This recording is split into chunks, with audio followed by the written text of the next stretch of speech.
نبی کریم صلی اللہ علیہ وسلم کو بحفاظت وہاں سے نکال دیا، مگر نبی کریم صلی اللہ علیہ وسلم نے ان کی امانتیں حضرت علی رضی اللہ عنہ کے حوالے کر کے وہاں سے رخصت ہو گئے تھے، اور اسی وجہ سے تو مشرکین عرب نبی کریم صلی اللہ علیہ وسلم کو صدیق و امین کی حیثیت سے جانا جاتا تھا، اور یہی بات تھی جو ان کو گروہدہ بناتی تھی، یہی صفت تھی جو ان کے قریب لے آتی تھی، یہی صفت تھی جو بات کو سننے پر مجبور کر دیتی تھی۔ سامعین کرام، یہ پہلی وہ صفت ہے جس کی طرف اللہ اور اس کا قرآن مجید اور پھر نبی کریم صلی اللہ علیہ وسلم کے اخلاق، ان کی زندگیاں مجھے اور آپ کو بار بار پکار کر کہہ رہی ہیں کہ پہلی صفت ہے جو داعی اسلام کے اندر پیدا ہونی چاہیے، جو اٹھ کھڑا ہوگا وہ کامیابی کے دہانے کے ساتھ وہ اس کام کو انجام دے گا۔ دوسرا کام مجھے اور آپ کو جو کرنے کی پچھلی بار ہم نے بڑی تفصیل کے ساتھ دیکھا، وہ یہ ہے کہ جذبات کو مجروح نہ کیا جائے، کسی کو طنز کرنا، کسی کو تانا دینا، کسی کو برا بھلا کہنا، کسی پر انگلیاں اٹھانا، کسی کو مطلب جو ہے مختلف طریقوں سے دکھ بھرے جملوں کو استعمال کرتے ہوئے انہیں حقیر مطلب جو ہے انداز اختیار کرتے ہوئے حقارت مطلب جو ہے ظاہر کرنا، اللہ رب العالمین کی طرف سے جو پیغام حق دیا گیا تھا اس پیغام حق کو کرنے میں اللہ کے رسول صلی اللہ علیہ وسلم کو آسانیاں پہنچائی گئی۔ تو یہی طریقہ کار ہے جس میں کہا گیا کہ نمبر 2 طریقے پر کہ کسی کے جذبات کو مجروح نہ کیا جائے، کسی کے جذبات کو دکھ پر مطلب ہے انہیں آگاہی نہ دی جائے، اسی کے نتیجے میں ہمارے قریب وہ آتے ہیں، ہماری بات کو سنتے ہیں، ہمارا نرم لہجہ، ہمارا دکھ بھرا لہجہ، ہمارا احساس سے بھرا ہوا لہجہ جب ان کو اللہ کے دین کی طرف رغبت دلانے کی کوشش کرتا ہے، لوگ اس کے قریب سے قریب آتے چلے جاتے ہیں۔ اور نمبر 3 طرف اگر ہم چلیں تو آج ہم یہاں سے گفتگو کی شروعات کریں تو تیسرا جو کام مجھے اور آپ کو کرنا ہے کہ جو اسلام کی دعوت میں اور آپ دے رہے ہیں، یہ زبردستی کس پر مسلط نہیں کیا جا سکتا کہ ہم یہ سمجھیں کہ کسی کو ہم ٹھوس کر، کسی کو زبردستی یہ کام ہم کرنے پر آگاہ کریں گے، یہ ایسا ممکنات میں سے نہیں ہے۔ انسانوں کو عقل کے ساتھ نوازا گیا ہے، اس عقل کے بل بوتے پر انسان صحیح اور غلط کی پہچان کرتا ہے اور اسی کی بنا پر وہ فیصلہ کرتا ہے آیا یہ کام میں کروں اور آیا یہ نہ کروں۔ اس کے لیے مجھے اور آپ کو جو کام دیا گیا ہے وہ یہ ہے کہ حق بات بلغوا انی ولو آیا، کہ مصداق میں ہم پیغام کا ان تک پہنچانے کی کوشش کریں گے، بڑی ہی نرم مزاجی کے ساتھ، بڑے ہی نرم لہجے کے ساتھ، بڑے ہی مطلب جو ہے اپنے دل کے اندر وہ جذبات مزین کرتے ہوئے اور اللہ ہی کے پیغام کو ان تک پہنچانے کے لیے ہم مطلب جو ہے وہ تڑپ کے ساتھ ان تک پہنچیں گے تو اللہ رب العالمین ان کے طرف جانے کا راستہ آسان کر دے گا۔ مگر جو ڈھیٹ لوگ ہیں اللہ رب العالمین انہیں ہدایت سے نہیں نوازتا، اس وجہ سے جب رن کسی پر تھوپنے کی کوشش، مسلط کرنے کی کوشش، اسے ہم ہمیشہ باز رہنے کی کوشش کرنا چاہیے۔ قرآن مجید کے صفات اور آیات مجھے اور آپ کو اس کی آگاہی دیتے ہیں۔ اگر ہم چل کر دیکھیں تو قرآن مجید میں سورہ قاف آیت نمبر 45 میں اللہ رب العالمین واضح طور پر یوں بیان فرماتا ہے، جس کا ترجمہ کچھ یوں ہے کہ تمہارا کام ان سے جبرن بات منوانا نہیں ہے، بلکہ تم اس قرآن مجید کے ذریعے سے اس شخص کو نصیحت کرو جو تنبیہ طور پر ڈرے۔ یعنی اللہ رب العالمین نے واضح طور پہ فرمایا کہ لوگوں تمہیں جبرن بات کو منوانا نہیں ہے، بلکہ تمہارا کام صرف اللہ کا پیغام ان کے دلوں تک چھوڑ دینا، ان کو صحیح معنوں میں اپنے کردار کے ذریعے سے وضاحت کر دینا تمہارا کام ہے۔ باقی رہ گیا ماننا نہ ماننا وہ اللہ رب العالمین کے پاس ہے کہ وہ چاہے تو انہیں ہدایت عطا کر دے اور چاہے تو انہیں راہ راست سے بھٹکا کر گمراہ کر دے۔ یہ اللہ کا کام ہے کیونکہ وہ غیب کا علم رکھتا ہے، دلوں کے حالات کو جانتا ہے، اور اسی مصداق میں جس کی نیت خالص ہوگی اس کی طرف راہ پر بڑھنا اس کے لیے آسان کر دے گا۔ اسی وجہ سے تو قرآن مجید سورہ بقرہ آیت نمبر 256 میں بھی یوں ارشاد فرمایا گیا، جس کا ترجمہ کچھ یوں ہے کہ دین کے معاملے میں کوئی زور زبردستی نہیں ہے، صحیح بات غلط خیالات سے الگ چھانٹ کر رکھ دی گئی ہے۔ یعنی وضاحت کہہ دی گئی کہ دین کا معاملہ، دین کہتے ہیں طریقہ کار کو، طریقہ کار اللہ رب العالمین نے جو بنایا ہے وہ طریقہ کار زبردستی کس پر مسلط ہونا نہیں ہے، کیونکہ اللہ رب العالمین اس کے پاس کروڑوں کی تعداد میں اس کے پاس فرشتے موجود ہیں جو اس کا حکم مانتے ہیں اور صرف اس کی ایک مطلب جو ہے آواز پر کان لگائے بیٹھے ہوئے ہیں. کوئی سجدے میں پڑا ہوا ہے, کوئی رکوع میں مطلب جو ہے جھکا ہوا ہے, کوئی سور ہاتھ میں پکڑ کر کھڑا ہو گیا ہے,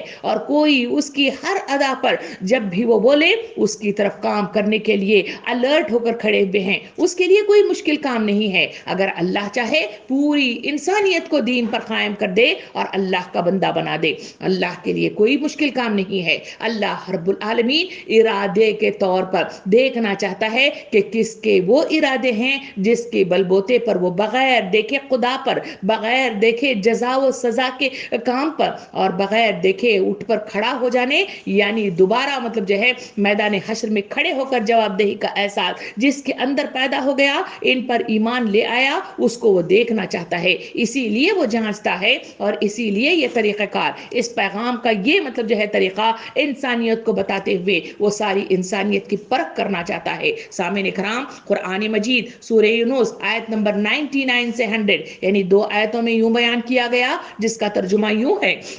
کہ اگر تیرے رب کی مشیت یہ ہوتی کہ زمین میں سب مومن اور فرما بردار ہوں تو سارے اہل زمین ایمان لے آئے ہوتے. پھر کیا تو لوگوں کو مجبور کرے گا کہ وہ مومن ہو جائیں؟ کوئی متنفس خدا کے اذن کے بغیر ایمان نہیں لا سکتا. یعنی واضح طور پر انسانوں کو بتایا گیا کہ لوگوں, تمہارا یہ زبردستی کرنا کہ ایمان لے آؤ, اس پر قائم ہو جاؤ, لوگوں تمہارا یہ کام نہیں ہے. اللہ رب العالمین چاہے تو سب کو مومن کر سکتا ہے, سب کو مسلمان کر سکتا ہے اور سب کو اللہ کی طرف جھکا سکتا ہے, مگر اللہ رب العالمین کا شیوا نہیں ہے, یہ طریقہ کار نہیں ہے. جو طریقہ کار تمہیں مقصد عظیم کے تحت دیا گیا ہے وہ ہے بلغوا انی, اور وہ ہے وہاں پہ وضاحت کے ساتھ سورہ صف میں کہا گیا کہ دین حق کو قائم کرنے کے لیے اٹھو, جسے اللہ رب العالمین نے رسول صلی اللہ علیہ وسلم کو ہدایت کے ساتھ نوازا ہے, چاہے مشرکین کو کتنا ہی ناگوار ہو جاؤ. سامعین کرام, یہ ہے وہ تیسرا کام جس کی طرف داعی اسلام کو الرٹ ہونا چاہیے. داعی اسلام کون ہے؟ آپ اور میں یہ نہ سمجھے کہ وہ لوگ جو کسی جماعت کے کسی مخصوص حصے میں ان کو ذمہ دار کی حیثیت سے فائز کر دیا گیا ہے, کہیں وہ لوگ بھی نہیں ہیں جو علماء کی حیثیت سے تعلیم یافتہ ہو کر عالم کہلائے جاتے ہیں. صرف انہی کا ایک کام نہیں ہے. یہاں نبی کریم صلی اللہ علیہ وسلم نے امت مسلمہ کو واضح طور پر انسانوں کو بتلایا کہ داعی اسلام کون ہے. کہا کہ وہ لوگ جو میرے بعد معروف کا حکم دے, منکر سے لوگیں, تو وہ لوگ میرے بعد اللہ کے خلیفہ ہیں, میرے بعد رسول کے خلیفہ ہیں, میرے بعد اس کتاب کے خلیفہ ہیں. یعنی میری اور آپ کی حیثیت امت مسلمہ کا ہر فرد اس راہ پر داعی حق کی حیثیت سے منظر عام پر آتا ہے اور اس مطلب مقام پر, اس درجے پر فائز ہوتا ہے جسے خلیفہ کی حیثیت سے نامزد کیا گیا ہے. نبی کریم صلی اللہ علیہ وسلم اس دنیا میں نہیں رہے. اب اس دنیا میں جو کام مجھے اور آپ کو کرنا ہے وہ بلغنی ولو آیا کے مصداق میں اس پیغام حق کا کام مجھے اور آپ کو امت کا ہر فرد, ہر اکائی اور ہر مطلب جو ہے ممبر اس کی حیثیت سے جو دائرہ اسلام میں داخل ہوگا وہ اس کام کو سر انجام دے گا. اس کی تلقین مجھے اور آپ کو ان صفات عالیہ کے ساتھ دی گئی ہے. چوتھی صفات عالیہ کی طرف چلے تو ایک مطلب جو ہے داعی اسلام کے اندر جو پیدا ہونا چاہیے وہ یہ ہے کہ ہمیشہ وہ مناسب وقت کا انتظار مطلب جو ہے کیجئے. کہیں ایسا نہ ہو کہ بغیر وقت کے, بغیر مناسبت کے, بغیر مطلب سوچ بچار کے کوئی بات کہیں بھی کچھ بھی بات کر لیں جس کے نتیجے میں پریشانی کا باعث ہو جائیں, جس کے نتیجے میں لوگ سننے کے لیے عادی نہ ہو جائیں, جس کے لیے سننے کے لیے وہ مطلب جو ہے آگاہ نہ ہو جائیں اور اس کی طرف رغبت اختیار نہ کریں. ایسے غیر مناسب طریقوں کے ذریعے سے, ایسے غیر مناسب اوقات کا استعمال کر کے لوگوں کو دور ہونے کے لیے انہیں مطلب جو ہے وہ موقع نہ دیجیے, بلکہ مجھے اور آپ کو جو کرنے کی تاکید کی گئی ہے اس کے سلسلے میں سورہ انعام آیت نمبر 68 میں اللہ رب العالمین نے دعوت کا کیا طریقہ کار اپنانا چاہیے اس کی طرف یوں ارشاد فرمایا, جس کا ترجمہ کچھ یوں ہے کہ اے نبی صلی اللہ علیہ وسلم, جب تم دیکھو کہ لوگ ہماری آیات پر نکتہ چینیاں کر رہے ہوں تو ان کے پاس سے ہٹ جاؤ یہاں تک کہ وہ اس گفتگو کو چھوڑ کر دوسری باتوں میں لگ جائیں. یعنی دین حق کا جہاں کام کرنا ہے وہاں وہاں ایک حدیث مبارکہ یوں بھی بیان کی گئی ہے کہ کوئی جگہ جہاں ایک سے زائد افراد جمع ہو جائیں اور وہاں میرا کلمہ نہ بلند کیا جائے، ویسی محفلوں پر اللہ اور اللہ کے رسول کی طرف سے لعنت بھیجی جاتی ہے۔ یہ حدیث مبارکہ بھی یہ کہتی ہے کہ جہاں ایک سے زائد لوگ جمع ہو جائیں وہاں کلمہ حق کو بلند کیا جائے، کلمہ حق کا اعلان کیا جائے اور وہاں بات حق کی مطلب وضاحت کی جائے۔ مگر دوسری طرف اللہ رب العالمین نے یہ طریقہ بھی مجھے اور آپ کو اس مطلب سورہ انعام کی 68 میں یوں بیان فرمایا کہ لوگ اگر نکتہ چینیاں کر رہے ہوں، لوگ اگر اس کی طرف رغبت اختیار نہ پا رہے ہوں اور لوگ مطلب جو ہے مختلف گفتگوؤں کے درمیان میں مختلف مطلب جو ہے حق کے خلاف باتیں کر رہے ہوں، ایسے دوران میں ان کے درمیان میں وہ کلمہ بلند نہ کرو جس کے نتیجے میں ہو سکتا ہے کہ وہ خدا کو مطلب جو ہے گالیاں دینے لگ جائیں، ہو سکتا ہے کہ وہ خدا کو برا بھلا کہنے لگ جائیں، ہو سکتا ہے کہ خود ہی مطلب جو ہے اپنے پیروں پر کلہاڑیاں مارنے لگ جائیں، اس وجہ سے کیونکہ ان کا شیطان ان کے قریب تر ہوتا ہے، اس وجہ سے ایسے موقعوں پر تم مطلب جو ہے اعراض کرو۔ اسی وجہ سے سورہ نساء آیت نمبر 140 میں بھی اس کی وضاحت کی گئی۔ اس سلسلے میں ترجمہ کچھ اس طرح ہے کہ جہاں تم سنو کہ اللہ کی آیات کے خلاف کفر بکا جا رہا ہو، ان کا مذاق اڑایا جا رہا ہے، وہاں نہ بیٹھو جب تک کہ لوگ کسی دوسری بات میں نہ لگ جائیں۔ یعنی وہاں داعی حق کو دوسری نصیحت کی گئی، کہا گیا کہ ایسی محفلیں جہاں اللہ کے خلاف مطلب جو ہے کچھ بکا جا رہا ہو، اس کے خلاف بولا جا رہا ہو، اس کے سلسلے میں مذاق اڑایا جا رہا ہو، ایسی محفلوں سے کہا گیا کہ داعی حق کو اعراض کرنا چاہیے، دور ہٹ جانا چاہیے، اٹھ کر چلے جانا چاہیے۔ ایسی محفلوں میں، ایسے گروپوں میں، ایسی مطلب جو ہے جگہوں میں اپنے آپ کو بیٹھنے سے مطلب جو ہے پرہیز کرنا چاہیے۔ نبی کریم صلی اللہ علیہ وسلم کی زندگی کا حال دیکھیں۔ نبی کریم صلی اللہ علیہ وسلم کو نبوت کا وہ مقام حاصل نہیں ہوا تھا، مگر اس وقت بھی آپ نے جو کام کیا، حفظ الفضول کے سلسلے میں آتا ہے کہ ایک مطلب جو ہے تحریک تھی جو مختلف طریقے سے امت مسلمہ کو وہ مدد پہنچایا کرتی تھی، اس میں ساتھ دینے والے نبی کریم صلی اللہ علیہ وسلم تھے۔ اور نبی کریم صلی اللہ علیہ وسلم کا یہ بھی مطلب طریقہ کار مجھے اور آپ کو ملتا ہے کہ آپ صلی اللہ علیہ وسلم اپنی نبوت سے پہلے والے عرصے میں آپ مختلف ایسی جگہوں پر جہاں پر عبادات کی جاتی تھی غیر اللہ کی، وہاں پہ آپ شرکت نہیں ہوا کرتے تھے، اور ایسی جگہوں پر جہاں پر اللہ کے خلاف مطلب جو ہے کچھ اور بکا جا رہا ہو، ایسی محفلوں میں نہیں جاتے تھے۔ جہاں ناچ گانا ہو رہا ہو، آپ ایسی مطلب محفلوں سے پرہیز کرتے تھے۔ ایک بار کا واقعہ نبی کریم صلی اللہ علیہ وسلم کا یوں ملتا ہے کہ ایک بار آپ کے اس وقت کے دوستوں نے انہیں کھینچ کر ایک ایسے مقام پر لے گئے جہاں پر آپ صلی اللہ علیہ وسلم کو ناچ گانے کی محفلیں تھے۔ آپ صلی اللہ علیہ وسلم وہاں گئے ہی تھے کہ آپ کو وہاں پہ نیند آ گئی اور ایسا مطلب جو ہے سو گئے کہ پھر جب آپ اٹھے تو محفل ہی برخاست کر دی گئی تھی۔ سامعین کرام، اللہ رب العالمین جب انسانوں کے ارادے دیکھتا ہے کہ وہ ایسی محفلوں میں جاتا نہیں ہے، ایسے لوگوں سے واسطہ نہیں رکھتا ہے، ایسی لوگوں میں اٹھتا بیٹھتا نہیں ہے، اللہ سے ڈر کر مطلب داعی حق اٹھ کھڑا ہوتا ہے، تو اللہ رب العالمین اسے بچانے والا طریقہ یوں اپناتا ہے۔ اسی وجہ سے کہا گیا کہ داعی حق کو ان مطلب جو ہے نا اعمال کے ساتھ منظر عام پر آنا چاہیے تاکہ اللہ آسمان سے ہمارے لیے ہدایت کا سامان بھی کرے اور ساتھ ہی انسانوں کے دلوں کو کھول دے۔ پانچواں کام جو داعی حق کو کرنا چاہیے وہ یہاں پہ عمدہ نصیحت کے طور پر یوں بیان کیا گیا ہے، کہا گیا کہ پانچویں چیز ہے غیر ضروری بحثوں اور جھگڑوں سے پرہیز کرنا چاہیے۔ یعنی یہاں پہ وضاحت کے ساتھ کہا گیا کہ داعی کو دعوت دینے کے دوران میں مغرورانہ انداز، شریر مطلب عناصر ایسے سابقہ ضرور پیش آ سکتا ہے اور اس کے لیے جھگڑا مول لینا اس کے لیے مناسب نہیں ہے۔ ایسی صورتوں میں اگر وہ ان کے بچھائے ہوئے جال میں پھنس جاتا ہے تو کم از کم اس مخصوص موقع کی حد تک اپنے مشن سے منحرف ہو سکتا ہے۔ اسی وجہ سے کوشش کرنا چاہیے کہ ایسے لوگوں سے نہ الجھے، ایسے لوگوں میں نہ اٹھے بیٹھے اور ان کے مطابق اپنے مطلب جو ہے حالات کو وہ بچانے کی کوشش کرے، کیونکہ جہاں وہ بحثوں میں مبتلا ہو جائے گا، جہاں وہ مختلف ان کی چالوں میں پھنس جائے گا تو اس کے نتیجے میں لوگ اس پر مختلف طریقے کے ساتھ انگلیاں اٹھا کر ان کو اس راہ سے دور لے جانے میں، منحرف کرنے میں بڑا اہم کردار ادا کرتے ہیں۔ اسی وجہ سے اس سے پہلی والی جو صفت بتائی گئی تھی تھی کہ جہاں لوگ مختلف قسم کے ایسے کاموں میں الجھے ہوئے نظر آئے تو دائی کا کام یہ ہے کہ وہاں سے اٹھ کر چلا جائے یا ان کو سلام کر کے وہاں سے مطلب جو ہے رخصتی کا سامان کر لے، اس لیے کہ خود کے لیے بھی بہتر ہے اور امت مسلمہ کو تلقین حق کرنے کے لیے بھی یہ مؤثر ثابت ہو سکتا ہے۔ چھٹی چیز جو مجھے اور آپ کو یہ دائی حق کی حیثیت سے جو کام کرنا چاہیے وہ یہ ہے کہ صبر کا مظاہرہ ہونا چاہیے۔ یہ شہادت جس میں میں اور آپ گواہی کے ساتھ داخل ہوئے ہیں بحیثیت مسلمان، یہ کوئی آسان کام نہیں ہے، یہ کام بڑی مشقت والا ہے۔ نبی کریم صلی اللہ علیہ وسلم کے پاس ایک شخص آیا اور اس نے کہا، اے اللہ کے رسول صلی اللہ علیہ وسلم، میں آپ سے محبت کرتا ہوں۔ آپ صلی اللہ علیہ وسلم نے اپنا چہرہ اس طرف گھما لیا، وہ اس طرف آیا اور اس نے کہا، اے اللہ کے رسول میں آپ سے محبت کرتا ہوں۔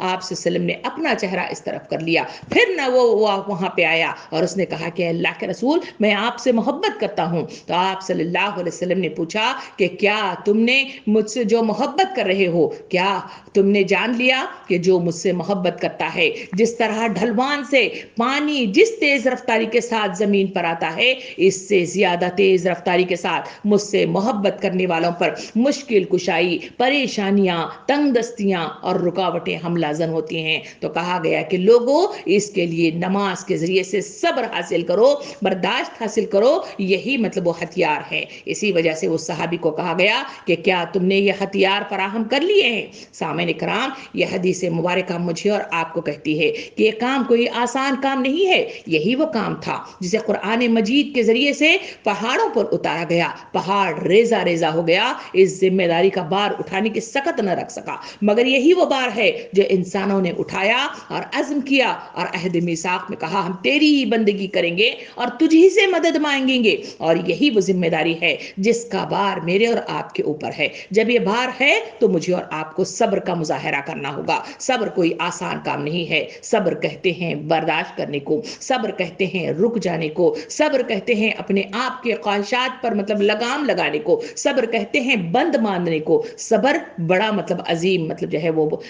صفت ہے جو انسانوں کے اندر پیدا ہو جاتی ہے۔ تو ہم نے دیکھا جہاں مکے کی وادی کے اندر جہاں ظلم و ستم سے مطلب جو ہے ڈھایا گیا، وہاں لوگوں نے آنگارے پر لیٹنا گوارا کر لیا، اوباش لڑکوں کے حوالے سے زخم کھانا برداشت کر لیا، اپنی جائیدادوں کو چھوڑ دیا، اپنے رشتوں کو مطلب جو ہے تیاگ دیا۔ اس کے باوجود بھی لوگوں نے انہیں مختلف طریقے سے ان پر ظلم و ستم ڈھائے، مگر اس کے باوجود بھی ہم نے دیکھا کہ وہ صبر کے ساتھ مظاہرہ کرتے رہے۔ اس صبر ہی کے نتیجے میں ہم نے دیکھا کہ اسلام چلتا ہوا میرے اور آپ تک آیا ہے۔ اسی وجہ سے قرآن مجید سورہ حج آیت نمبر 67 اور 68 میں اللہ رب العالمین اس کے سلسلے میں قرآن مجید میں جو تعلیم دیتا ہے وہ یوں دیتا ہے، اس کا ترجمہ کچھ یوں ہے، فرماتا ہے کہ ہر امت کے لیے ہم نے ایک طریقہ کار عبادت مقرر کیا ہے جس کی وہ پیروی کرتی ہے، بس اے نبی کریم صلی اللہ علیہ وسلم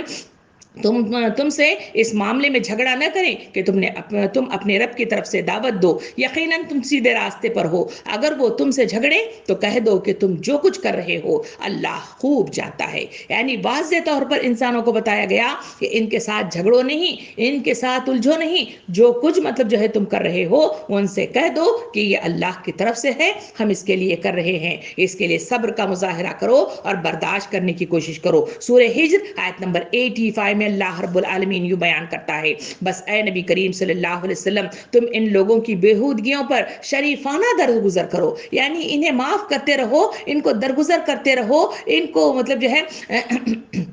ان کو چھوڑ دو اور وہاں سے نکل جاؤ۔ یہی وہ صفت کاملہ ہے جو نبی کریم صلی اللہ علیہ وسلم نے اپنائی، تو وہی مشرکین عرب جو ان کو قتل کرنے کے منصوبے بنا رہے تھے، جو نبی کریم صلی اللہ علیہ وسلم کو تکلیف دیا کرتے تھے، جو نبی کریم صلی اللہ علیہ وسلم کے گھر میں کوڑا کرکٹ ڈال دیا کرتے تھے، وہی مطلب وہ لوگ تھے جو آپ صلی اللہ علیہ وسلم کے بازو بنے تو انہوں نے دین حق کو قیام کرنے میں اپنا وہ ایڑی چوٹی کا زور لگایا جس کی بنا پر وہ جنت النعیم کے مطلب جو ہے بشارتیں حاصل کر چکے۔ یہ ہے وہ طریقہ کار جو دائی حق کے اندر پیدا ہونا چاہیے، جو اس آیت کے اندر بتایا گیا کہ عمدہ نصیحت کرو اہل کتاب سے۔ عمدہ نصیحت کیا ہے؟ یہی وہ عمدہ نصیحت ہے، یہی وہ طریقہ کار ہے جس کی طرف نظر ثانی کرنے کی طرف مجھے اور آپ کو قرآن کے مختلف آیتیں آگاہی دیتی ہیں۔ سامعین کرام، 7ویں سفر جو دائی حق کی مطلب جو ہے اس میں پیدا ہونا چاہیے وہ یہ ہے کہ اپنی کسی کام کے اس کام کرتے ہوئے ہمیشہ مطلب جو ہے لوگ اعتراضات اٹھاتے اٹھاتے ہیں،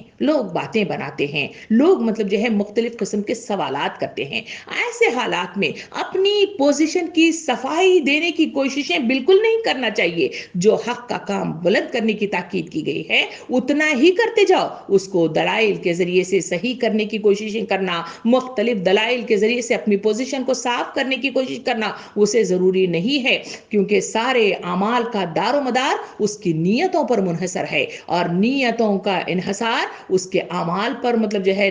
منحصر رہتا ہے، اور یہ نہیں اعمال اللہ رب العالمین جانتا ہے، اور اس کا ثواب اور اس کی جزا اور اس کی سزا ان اعمال کے بل بوتے پر اللہ رب العالمین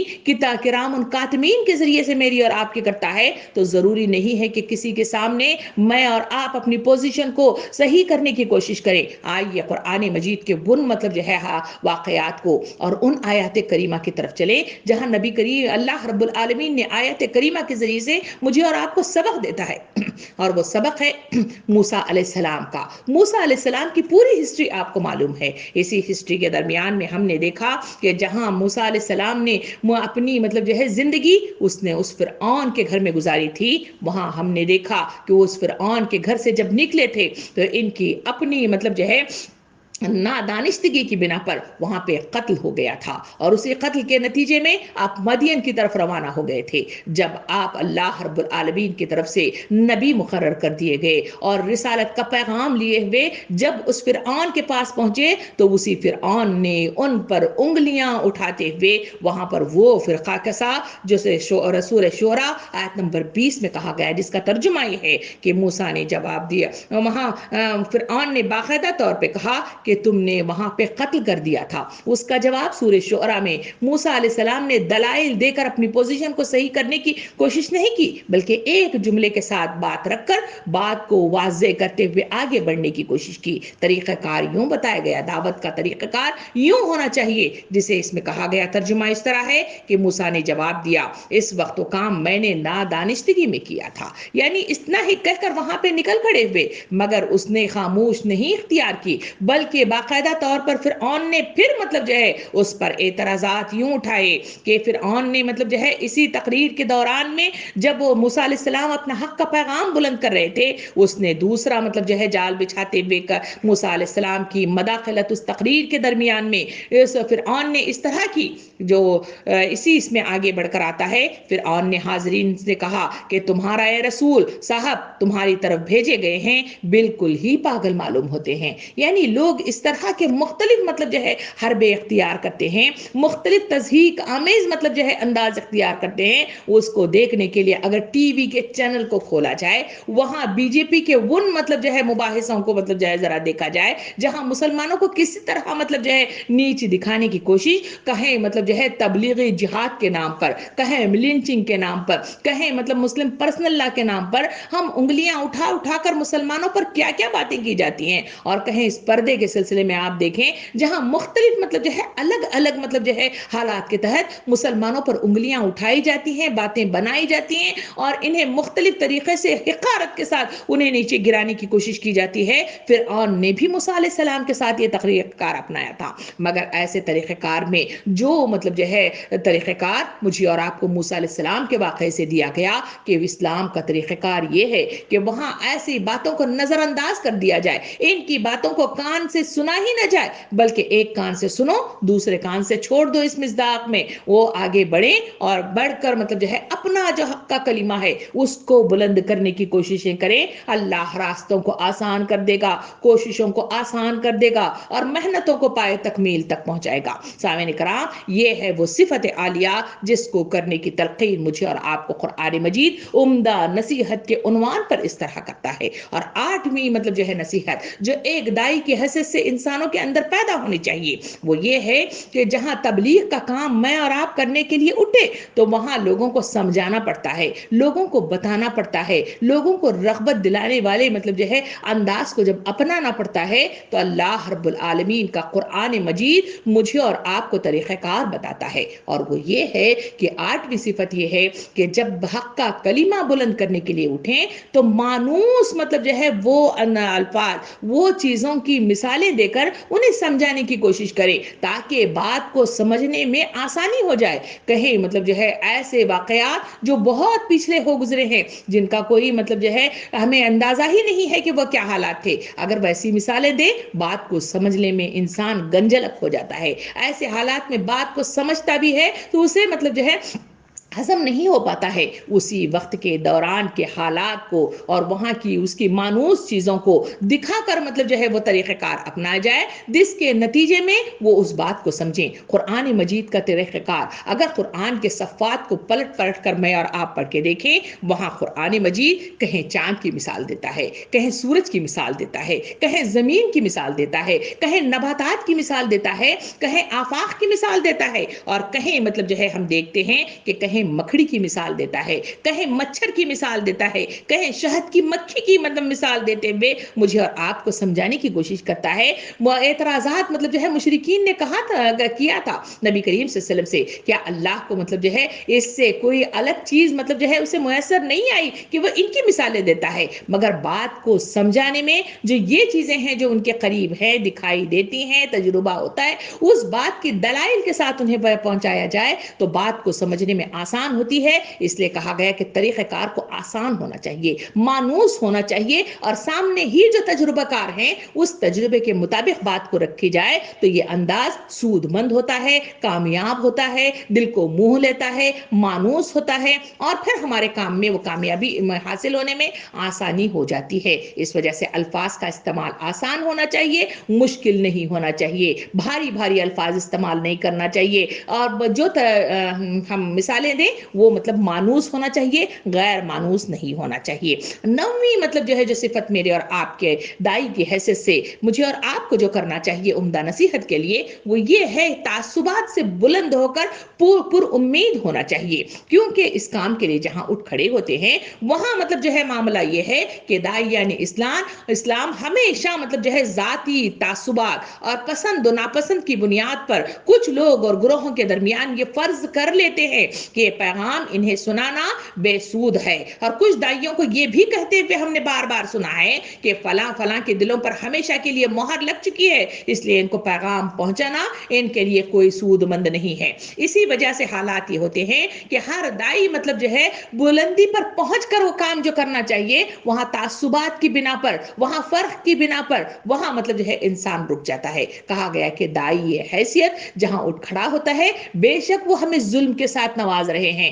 زیادتی ہم پر کر رہے ہیں، مشکلات کے ساتھ مطلب جو ہے مختلف قسم کی رکاوٹیں کھڑی کر رہے ہیں، مگر اس کے باوجود ہمارے اندر دل سوزی پیدا ہونا چاہیے، لائق بن جانا چاہیے، اور اسی مصداق میں آگے بڑھتے ہوئے ہم تعصبات سے بلند ہو کر بات کو رکھنے کی کوشش کرنا چاہیے، تبھی کہیں جا کر ہم کامیاب ہو سکتے ہیں. واقعے کے طور پر اگر سیرت کے صفحات کو الٹ کر دیکھا جائے تو وہاں ہم دیکھتے ہیں کہ لبینہ رضی تعالی عنہا کا واقعہ ہمارے سامنے اور آپ کے سامنے آتا ہے. یہ وہ مطلب جو ہے خاتون ہے جو عمر رضی تعالیٰ عنہ کی لونڈی تھی. ان کے سلسلے میں کہا جاتا ہے کہ آپ رضی تعالیٰ عنہ جب اسلام سے ابھی منور نہیں ہوئے تھے تو آپ ان کے درمیان میں ظلم و ستم ان پر کیا کرتے تھے. تو اس وقت وہ ایمان لا چکی تھی، اور ایمان لاتے ہوئے انہوں نے حضرت عمر رضی تعالیٰ عنہ کو ہمیشہ جو کام انجام دیا وہ ہمیشہ مسلسل اسلام قبول کرنے کی ترغیب دیتی رہی. اس کے نتیجے میں عمر رضی اللہ عنہ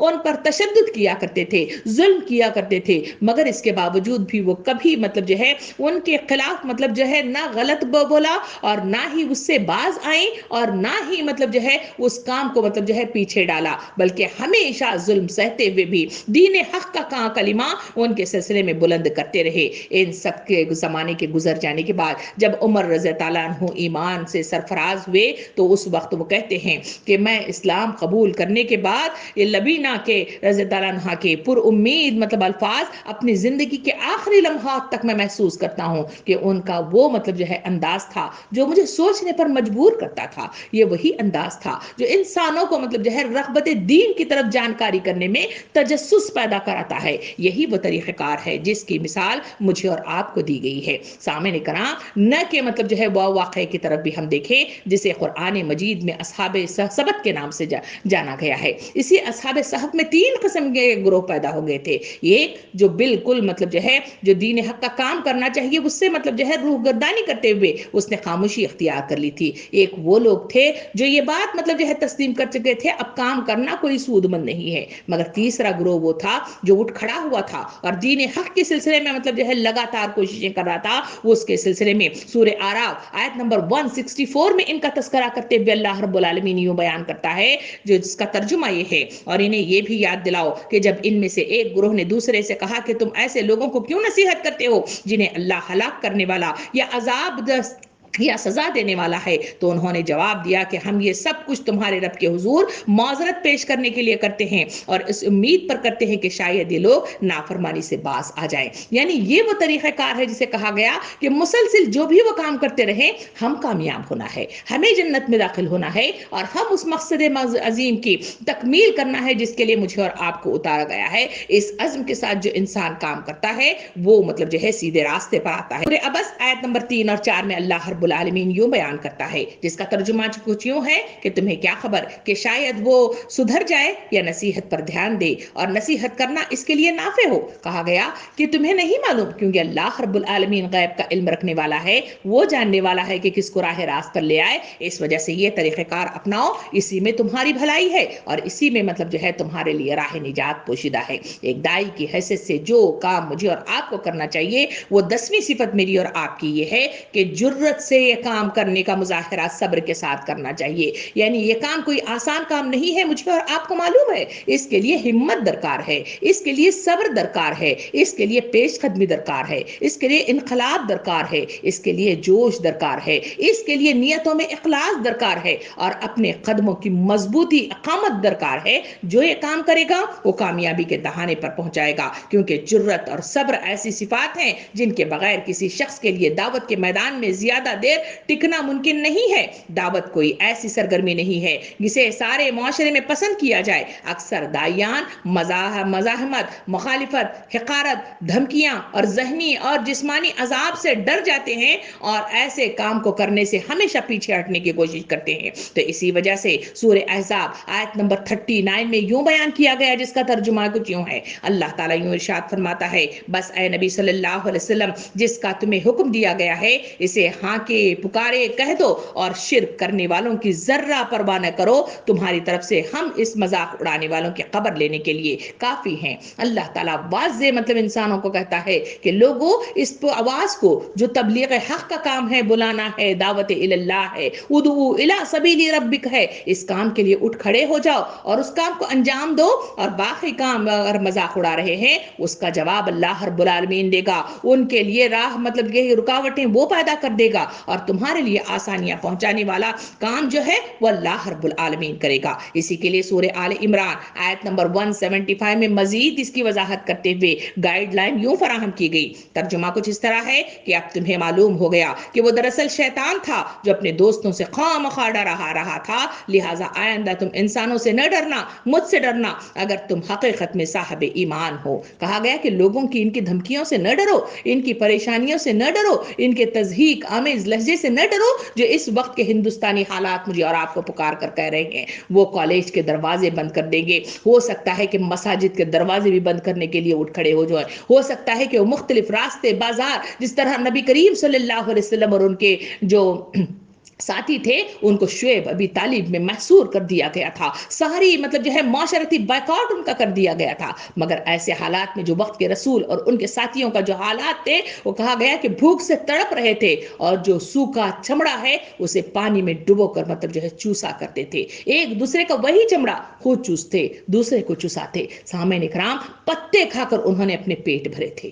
یہ واقعات مجھے اور آپ کو کہتے ہیں کہ یہ مشکل نہیں ہے کہ ہم صرف زبانی مطلب کہہ دیں کہ ہم ایمان لائے تو اس کی بنیاد پر اللہ رب العالمین ہمارے لیے جنت نہیں دیتا. جنت کے لیے محنت چاہیے, جنت کے لیے کاوشیں چاہیے, جنت کے لیے مطلب جو ہے اٹھ کھڑا ہونا چاہیے. تبھی کہیں جا کر ان محنتوں کے نتیجے میں ایمان کی وہ عملی تصویر جہاں ہم پیش کرتے ہیں اللہ رب العالمین ہمارے لیے راستوں کو آسان کرتا ہے اور ہمارے لیے مطلب جو ہے آگے بڑھنا ہمارے لیے آسان سے آسان ہوتا ہے. اسی وجہ سے سورہ آراف آیت نمبر 199 میں اللہ اللہ رب العالمین یوں بیان فرماتا ہے، ترجمہ کچھ اس طرح ہے، اے نبی صلی اللہ علیہ وسلم نرمی اور درگزر کا رویہ اختیار کرو، مروت کی تلقین کیے جاؤ اور جاہلوں سے نہ الجھو۔ یہ وہ طریقہ کار ہے جس کی تلقین مجھے اور آپ کو کی گئی کہ یہ کرو کامیابی ملے گی، یہ کرو اس پر مطلب پیش قدمی ہوگی، یہ کرو تمہارے لیے مطلب جو ہے راہ نجات ملے گی اور جنت کا راستہ تمہارے لیے آسان سے آسان ہوتا چلا جائے گا۔ سامعین کرام، جس دائی کو ان اذیتوں سے سابقہ پیش آتا ہے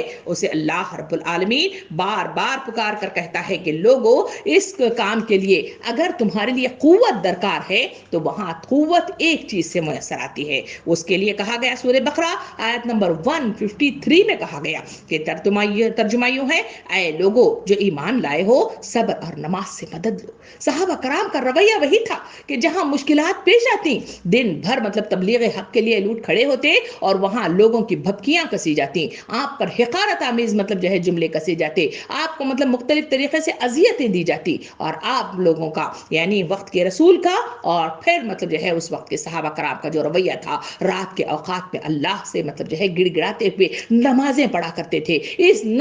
نماز میں اللہ سے مطلب جو ہے وہ کچھ مانگا کرتے تھے جس کے نتیجے میں دوسرے دن کی انہیں قوت میسر آتی تھی، ہمت میسر آتی تھی۔ سامعین کرام، نماز وہ طاقت ہے جو انسانوں کو صبر دیتی ہے۔ اس کا تجربہ اس صورت میں ہے جو نبی کریم صلی اللہ علیہ وسلم نے ارشاد فرمایا، نماز اس طرح پڑھو کہ تم خدا کو دیکھ رہے ہو، یا اس طرح پڑھو کہ خدا تمہیں دیکھ رہا ہے۔ اس کیفیت کے ساتھ میں اور آپ پڑھ کے دیکھیں تو پھر مطلب جو ہے وہ قوت مجھے اور آپ کو ملے گی، وہ احساس میرے اور آپ کے اندر پیدا ہوگا، اور اٹھ کھڑے ہونے والی جرت میرے اور آپ کے اندر وہ شجاعت کی شکل میں میرے اور آپ کے سامنے آئے گی۔ اس کے لیے کہا گیا کہ تم ہمیشہ مطلب جو ہے یہ طریقہ کار اپناؤ، اسی میں تمہاری بھلائی ہے اور اسی میں تمہارے لیے راہ نجات اور قوت مطلب وہاں پہنچائی گئی ہے۔ اور 11ویں صفت جو میرے اور آپ کے اندر پیدا ہونا چاہیے وہ ہے موقع پیدا کیجئے۔ یہ نہیں ہے کہ موقع آ جائیں، کوئی اجتماع آ جائے، کوئی مہم آ جائے اور لوگوں پر زبردستی تھوپ لیا جائے، اس وقت مطلب جو ہے کام کے لیے اٹھ کھڑے ہوں گے، نہیں، بلکہ زندگی کا ہر مطلب لمحہ مجھے اور آپ کو موت کے قریب، خبر کے قریب کرتا جا رہا ہے، اور کب وہ بلبلا پھٹے گا مجھے اور آپ کو نہیں معلوم۔ اس لیے ہمیشہ مطلب جو ہے اس کام کو، اس مقصد کی تکمیل کے لیے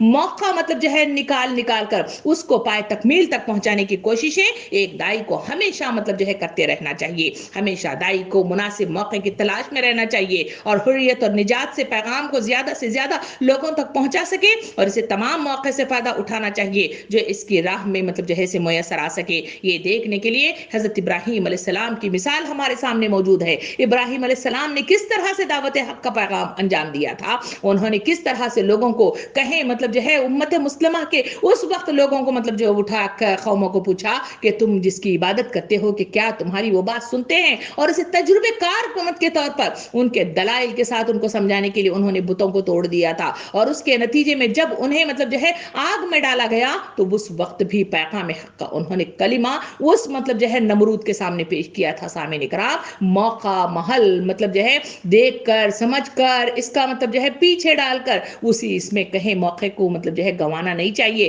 جہاں مطلب جو ہے موقع ہو اسے نکالنا چاہیے۔ بات کس طرح کرنا چاہیے، وہ شاعر کہتا ہے کون سی بات کب کہاں کیسے کہی جاتی ہے، یہ سلیقہ ہو تو ہر بات سنی جاتی ہے۔ اسے مومن کی بہترین مطلب جو ہے دائی کی صفت یہ ہے کہ وہ موقع نکالنے کی کوشش کرے، بات کو بات سے جوڑنے کی کوشش کرے، بات سے بال کو مطلب جو ہے نکال کر کس طرح راہ ہموار کرنا چاہیے، جس طرح پانی مطلب جو ہے اپنی راہ بناتا ہے، ایسا رویہ مجھے اور آپ کو اپنانا چاہیے۔ یہی طریقہ کار انسانوں کو مطلب کامیابی کے دہانے پر پہنچاتا ہے۔ 12ویں صفت جو دائی حق کے اندر پیدا ہونا چاہیے وہ ہمیشہ یہ ہے کہ دائی جلد بازی کا مظاہرہ نہ کرے، کوئی کام کرے فوراً اس کا نتیجہ آ جائے، کام کرے فوراً لوگ دار اسلام میں داخل ہو جائیں، ہم کام کریں اور سب لوگ لبیک کہتے ہوئے آگے بڑھے۔ سامعین کرام، جہاں دعوت کا کام کرنا ہے وہاں دو لوگوں کے درمیان کرنا ہے، ایک ان لوگوں کے درمیان جو اللہ کو مانتے ہیں، دار اسلام میں داخل ہیں، مسلمان ہیں، اہل کتاب ہیں، وہ مطلب سب کچھ جانتے ہیں، مگر ان کے درمیان جو دعوت کا کام کیا جاتا ہے اسے اصلاح کا کام کہا جاتا ہے۔ رہ گیا وہ لوگ جو مشرکین ہیں، جو اللہ سے باغی ہیں اور انکاری ہیں، ان کو بھی حق کا پیغام دینا ہے۔ جو کفار جسے کہا جاتا ہے، ان کے درمیان کام کرنے کو دعوت اللہ کہا جاتا ہے، تبلیغ کہا جاتا ہے، ان کو بتانا اور ڈراوا علاوہ ہوتا ہے، ان دونوں میں کام مطلب جو ہے یکساں ہے، ان دونوں میں کام کرنا چاہیے، کہیں اصلاح کی کوششیں کرنا چاہیے، یادہ کرنا چاہیے، نصیحتیں کرنا چاہیے، تاکہ سوئی ہوئی انسانیت پھر سے بیدار ہو جائے۔ رہ گئے وہ لوگ جو اس سے غافل ہیں، ان کو اصلاح کی طرف بلانا چاہیے، مگر اس کام کرنے کے لیے جلد بازی کا مظاہرہ آدمی کو پریشان کر دیتا ہے۔ اس کے لیے نئے اور ناپختہ دائی کسی اسلام تک مطلب جو ہے اسلام کی دعوت پہنچا کر یہ توقع نہ رکھنا چاہیے کہ فوراً اسلام میں وہ داخل ہو جائے گا، بلکہ ہمیں کوشش کرنا چاہیے مستقل مزاجی کے ساتھ اس پر مطلب جو ہے ہم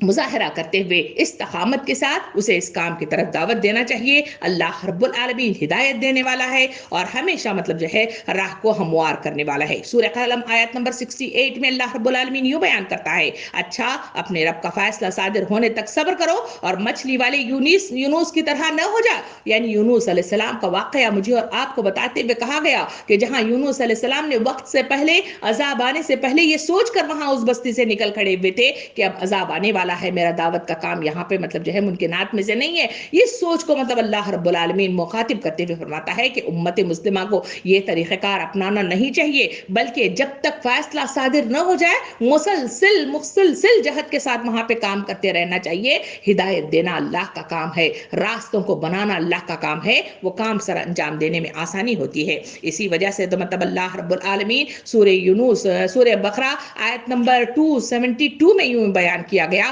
کوئی متنفس اللہ کے اذن کے بغیر ایمان نہیں لا سکتا۔ یعنی اللہ کا اذن جب تک مطلب جو ہے میسر نہ آ جائے کوئی مطلب ایمان نہیں لا سکتا۔ اس وجہ سے اپنی کوششوں پر جلد بازی نہ کرو کہ وہ کچھ مان ہی نہیں رہے ہیں، بلانے سے آ ہی نہیں رہے ہیں، جو میرا اور آپ کے جملے ہوتے ہیں کہ انہیں 1 سے 4 بار اجتماعات کے لیے بلائے جائیں، وہ نہ آئیں یا بہانے بنائیں تو ہم ان کو ہمیشہ کے لیے چھوڑ دیتے ہیں اور مہر مطلب جو ہے لگا دیتے ہیں کہ نہیں بے وہ آنے والے نہیں ہیں، ماننے والے نہیں ہیں، سننے والے نہیں ہیں، وہ مطلب جو ہے بھٹکے ہوئے لوگ ہیں یا شیطان کے ساتھی ہیں۔ اب ان پر کوئی کارآمد مطلب جو ہے ہر بار استعمال نہیں ہو سکتا کہ کیا میرا یہ طریقہ کار قرآن مجید کے مصداق ہے؟ یہ آیت مجھے اور آپ کو پکار کر کہہ رہی ہیں کہ نہیں، داعی حق کا جو کام ہونا چاہیے وہ ایسا طریقہ کار کہ جلد بازی کا مظاہرہ نہ کیا جائے۔ 13ویں صفت جو میرے اور آپ کے اندر پیدا ہونی چاہیے وہ ہے کہ خود غرضانہ مقاصد سے دور رہنا چاہیے۔ یعنی مقاصد کے اعتبار سے کسی دعوتی تحریک کی کامیابی کے لیے مقصد اور نیت کی پاکیزگی اولین شرطوں میں سے ہے۔ اگر کوئی شخص دعوتی کام خود غرضانہ مقاصد کے تحت کرتا ہے،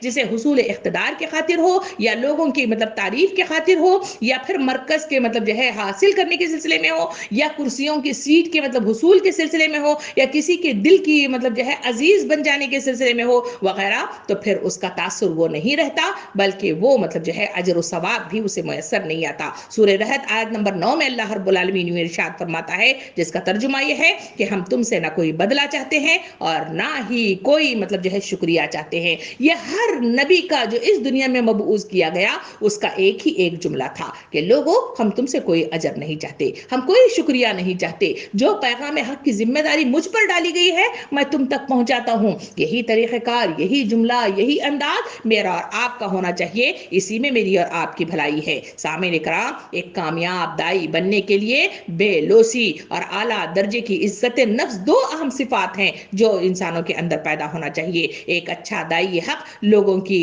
خدمت ممکنہ حد تک کرے اور خود اس میں کوئی خدمت مطلب جو ہے قبول نہ کرے، وہی دائی کامیاب ہوتا ہے اور مسلسل جہد کے ساتھ یہ کام کرنے کی ضرورت ہے۔ 14 نمبر پر جو صفت میرے اور آپ کے اندر پیدا ہونی چاہیے وہ یہ ہے کہ گول مول باتوں سے اعراض کرنا چاہیے۔ یعنی گھما پھرا کر بات مطلب جو ہے سیدھی ہے مگر کیونکہ حکمتانہ بولنا چاہیے، اس وجہ سے انسان کا مطلب جو ہے دائی کا جو غلط مطلب جو ہے ایک امپیکٹ یہ بھی ہے کہ وہ ہمیشہ مطلب جو ہے بات کو گھما پھرا کر ادھر لے جا کر بات پیش کرنے کی کوشش کرتا ہے۔ ایسے اس سے بچنے کی ہمیشہ تکمیل کی گئی ہے جو سورہ نمل آیت نمبر 5 میں اللہ رب العالمین نے واضح طور پہ فرمایا کہ اے نبی کریم صلی اللہ علیہ وسلم اپنے رب کے راستے کی طرف دعوت دو حکمت کے ساتھ۔ یعنی یہاں پہ واضح طور پہ فرما گیا حکمت کا رویہ اختیار کرو، مگر حکمت کا رویہ یہ نہیں ہے کہ ہم ہمیشہ اسے گول مول فضول باتوں میں الجھا کر بات تک پہنچنے میں ہی دیر ہو جائے. کسی مطلب جو ہے جماعت کے ممبر بنانے کی حیثیت سے ہم آتے ہیں تو وہاں مطلب اتنا دیر کر دیتے ہیں کہ وہ دور ہو جاتا ہے. کئی لوگوں کے درمیان میں مطلب جو ہے غیر مسلمین کے پڑوس میں ہم رہتے ہیں مگر ہمارا معاملہ یہ ہے کہ ابھی نہیں تبھی نہیں کہ مطلب اس داغ میں اگر ہم آگے بڑھتے ہیں تو ہمارا یہ حال ہے کہ زندگیاں سالوں پر محیط ہوتی ہیں مگر ان تک پیغام حق پہنچانے میں ہم مطلب جو ہے قاصر کے قاصر رہ جاتے ہیں. یہ طریقہ کار بھی مطلب جو ہے انداز صحیح نہیں ہے. جہاں حق کا کلمہ ہے, موقع کی نزاکت ہے, موقع نکال کر بات کو واضح طور پر پیش کر دینا ایک دائی کا کردار ہے جو انسانوں کو پیدا ہونا چاہیے. اور پانچویں اور آخری صفت آج کی جو میرے اور آپ کے پاس مطلب جو ہے قرآن مجید دیتا ہے وہ یہ ہے کہ ہمیشہ بات مطلب جو ہے ان کے سامنے پیش رکھو تو ایسے دلائل ان کے سامنے رکھو, ایسی مثالیں ان کے سامنے رکھو کہ لوگ سوچنے پر مجبور ہو جائے, سوچنے کے لیے موقع فراہم کرو تاکہ وہ لوگ سوچیں سمجھیں اور اس کے بلبوتے پر وہ دائرے اسلام میں داخل ہو جائے. زبردستی کوئی کام مطلب جو ہے ممکنات میں سے نہیں ہے. اسی وجہ سے سورہ شعراء آیت نمبر 73-74 میں اللہ رب العالمین مجھے اور آپ کو ہدایت کرتا ہے.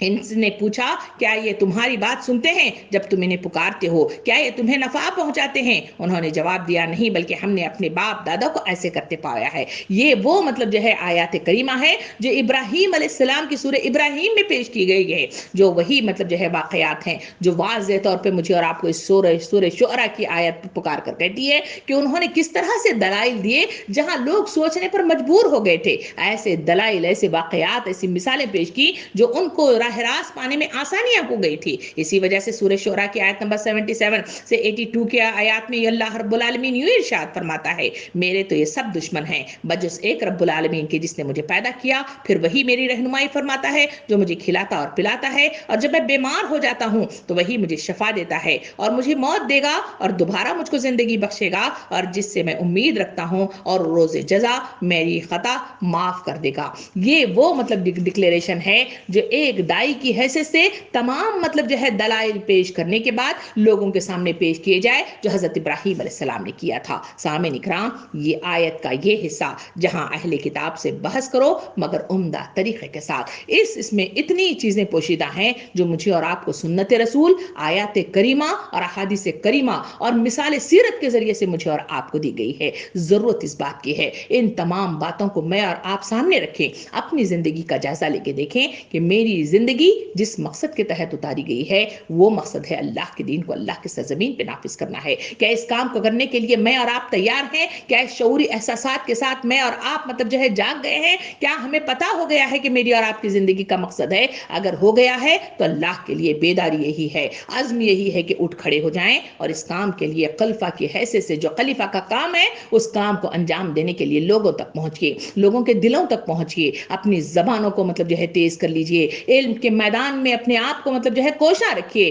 اس زبان میں بے پناہ سمندر علم کو مطلب جو ہے موجزن کیجئے اور اللہ کے ان بندوں تک پہنچیے جہاں ہندوستان کی نگری مجھے اور آپ کو پکار کر کہہ رہی ہے کہ داعیے اسلام کی حیثیت سے اٹھ کھڑے ہو جاؤ. جہاں امت مسلمہ اٹھ کھڑی ہوگی وہاں دیکھیں گے کہ اس گود سے نکلنے والے پرزے وہ مطلب جو ہے آسمان کی بلندیوں تک پہنچتے والے نظر آئیں گے, اور اس مطلب جو ہے پرزوں سے جو منظر عام پر ہم مطلب معاشرے کو عطا کریں گے وہی وہ پرزے ہوں گے جو صحابہ کرام کی طرح مطلب جو ہے معاشرے کو روشن کرتے ہوئے چلے جائیں گے. کیا میں اور آپ ویسی مائیں بننا نہیں چاہتے؟ کیا میں اور آپ اپنی گودوں کو ویسی مسلمان بنانا نہیں چاہتے؟ کیا میں اور آپ ویسے صحابہ کرام کے مطلب جو ہے لسٹ میں نہیں آنا چاہتے جو اپنی تبلیغ کے ذریعے سے انہوں نے معاشرے کو منور کر دیا تھا؟ سامعین اکرام, اٹھ کھڑے ہو جائیے, ہندوستان کی نگری کو جلا بخشیے, اس ہندوستان میں سوئی ہوئی نیا کو مطلب جو ہے پھر سے اٹھا کھڑا کیجیے, اور یہ بی جے پی کی جو حکومت بھی کام کر رہی ہے جس کے پیچھے باطل مطلب جو ہے چالیں مطلب جو ہے کام کر رہی ہیں ان سب کو نیچا دکھانے کے لیے اٹھ کھڑے ہو جائیے. اس کے لیے عورت بڑی ہمت اور طاقت کی وہ طاقت ہوتی ہے. عورت کے اندر طاقت پیدا ہو جائے تو وہ نسلوں کو مطلب جو ہے بیدار کر لیتی ہے. اس لیے میں اور آپ مسلمان بحیثیت مسلمان ایک عورت بھی ہیں, ان عورتوں کو بیدار کرنا میرا اور آپ کا کام ہے. اٹھ کھڑے ہو جائیے اور پھر مطلب جو ہے وہ کام کریے. یقین جانیے کہ اللہ رب العالمین راستے ہموار کر دے گا. میرے اور آپ کے دلوں میں محبتیں ڈال دے گا اور ان کے دلوں میں بھی محبت ہمارے لیے پیدا کر دے گا اور مجھے اور آپ کو آسانیاں ضرور ملیں گی۔ اللہ رب العالمین سے دعا ہے کہ مجھے اور آپ کو سوچنے سمجھنے کی عقل عطا فرمائے، شعور عطا فرمائے، اس کی طرف بڑھنے والے قدم میسر کرے اور صحیح شعوری احساسات کے ساتھ قرآن مجید کے آیات کریمہ کے ذریعے سے میرے اور آپ کے صفات کو بہترین صفات میں معززن کر دے۔ آمین۔ وآخر دعوانا ان الحمد للہ رب العالمین۔